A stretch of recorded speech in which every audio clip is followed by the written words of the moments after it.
All right, so today we're going to be looking at IRC's Enduro tire lineup, giving you guys my impressions of these tires. I've got about 15 hours on each of them right now, and they all perform a little bit differently, and I think they're all really good for different kinds of terrain. So here on the left, we've got the M5B EVO.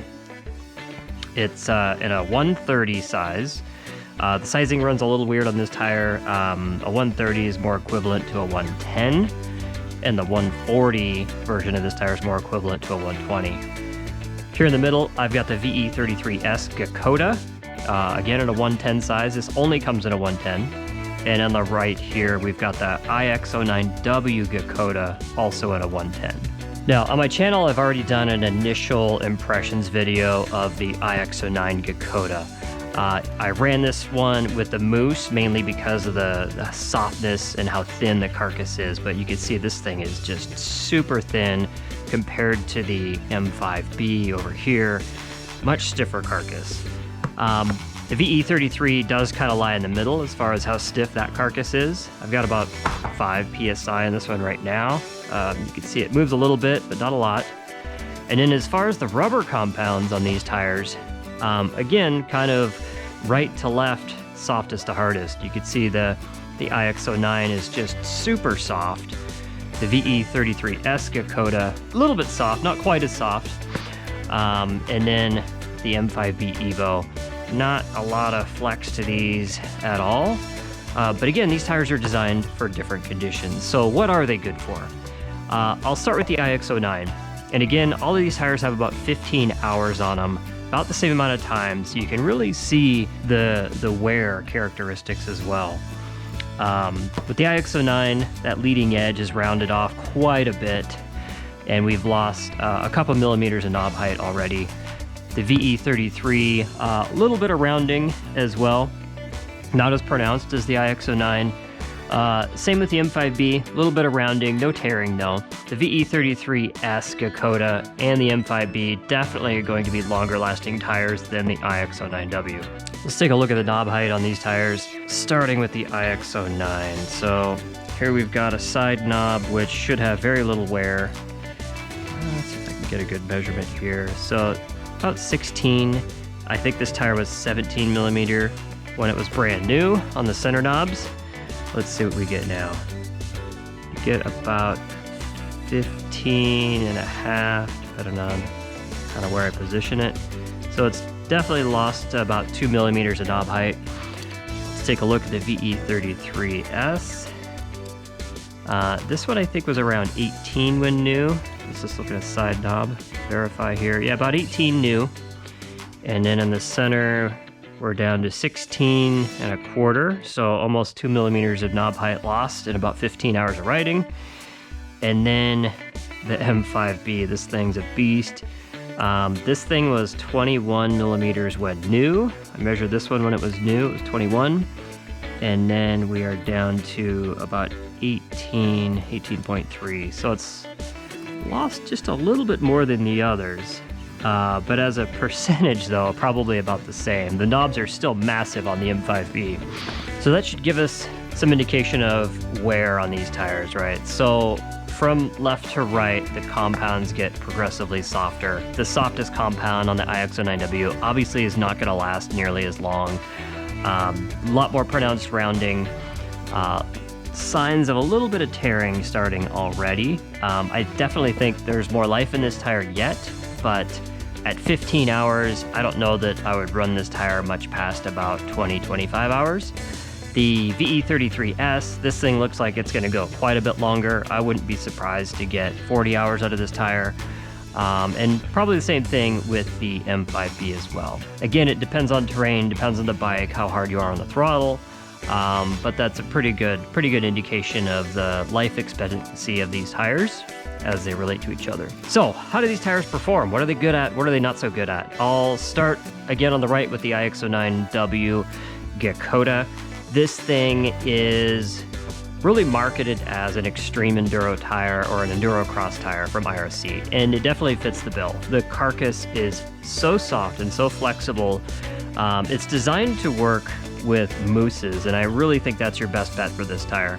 Running a UHD tube would be fine in here, but this is just so thin, I'd be worried about getting flat. So I ran a soft nitro mousse in this tire, and that combination worked phenomenally. It still gave the tire about a 4 PSI feeling, even with that soft mousse in there, and grip was unbelievable on things like wet rocks, wet roots, anything that was just really slimy and tricky, really nasty, gnarly conditions. This tire was amazing in. There were spots I'm so used to getting hung up in where this tire would just wheelie me over whatever it was, you know, if it was a slick rock face. Pacific Northwest wintertime, like this is the tire to have. Okay, so where does this tire not work so well?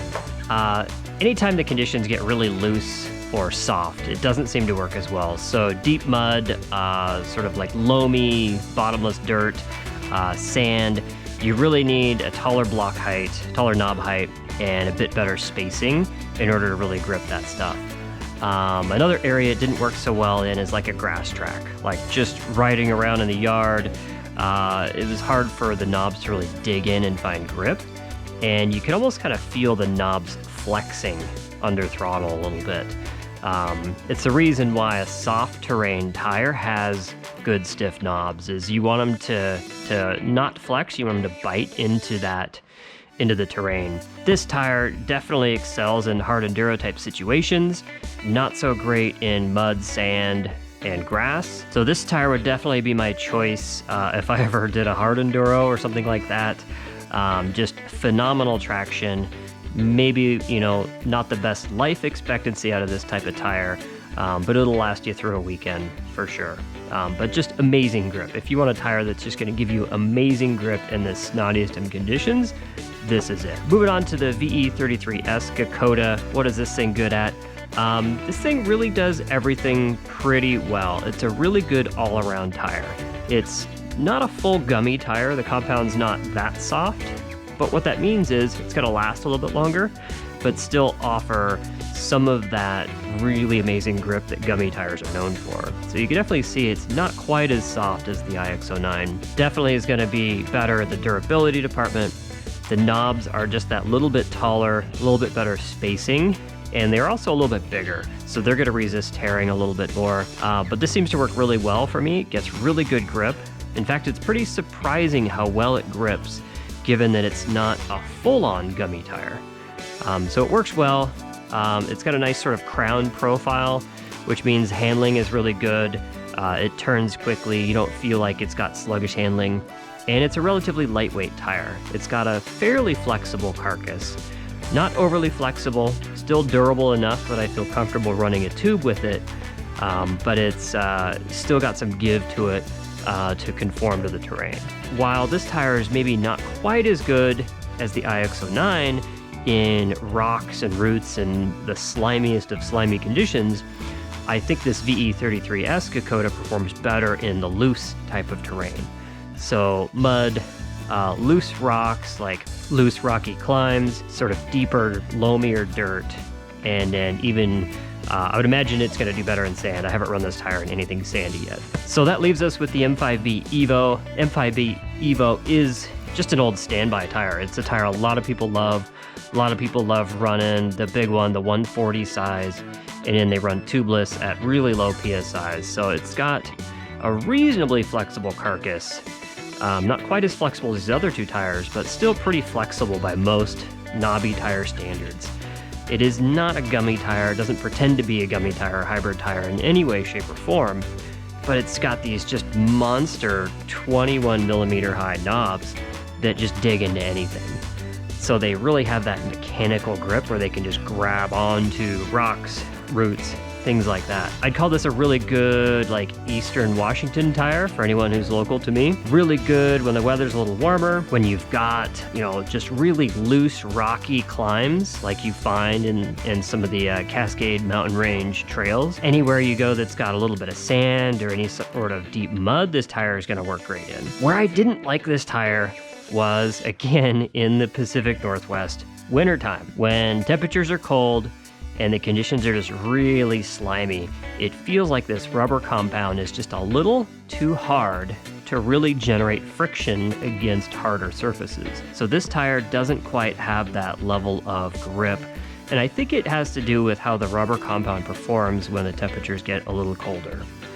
So it really feels like, 55 degrees and colder, this tire is not going to hook up quite as well as one of these hybrid or gummy tires will. So summertime tire, wintertime tire, and then the VE33S is really kind of the all-around go-to tire. It works really well in a variety of conditions, whereas I think these two tires on the left and right are a bit more specialized in their application. Again, for those of you that ride in the Pacific Northwest at all, if you're on the west side of the Cascades and it's middle of winter and you just need maximum traction, go with the iX-09. If you're on the east side of the Cascades and you're running a variety of terrain, you want a longer lasting tire, I think the M5B EVO is going to be great. And then if you just want a general do-it-all tire, it's going to get decent life but still have really good grip in the gnarly stuff, then I think the VE33S Gekkota is a winner for that. So there you go. That about sums it up. Again, I've got around 15 hours of riding on each of these tires. The wear differences are pretty dramatic, but then again, so is the performance and how each of these tires works in a variety of different terrains. So hopefully it helps you decide which tire is going to be right for you.